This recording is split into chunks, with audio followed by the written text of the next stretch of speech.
હાલો વિદ્યાર્થી મિત્રો, આપણી સામે જે પ્રશ્ન આપેલો છે જોઈએ. તો કે છે બીટી કપાસનું લક્ષણ કયું છે? ચલો જોઈએ.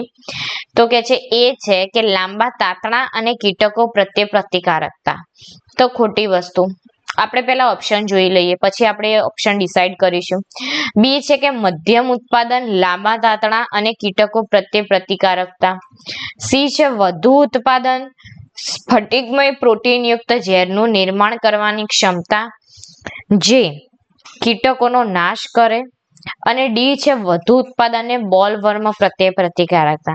તો આમાંથી એને મેચ થતો વધારે ઓપ્શન કયો છે? ડી છે કે વધુ ઉત્પાદન કરે છે અને બોલવર્મ જે કપાસના કીટકો જે ઈયળ છે એના પ્રત્યે પ્રતિકારકતા આપે છે, પર્ટિક્યુલર ઈયળ પ્રત્યે. બરાબર, બીટી છે. ઓપ્શન એ માં લખ્યું છે લાંબા તાતણા અને કીટકો પ્રત્યે, તો બધા કીટકો પ્રત્યે બીટી પ્રતિકારકતા આપતું નથી, તો ઓપ્શન એ નહીં આવશે.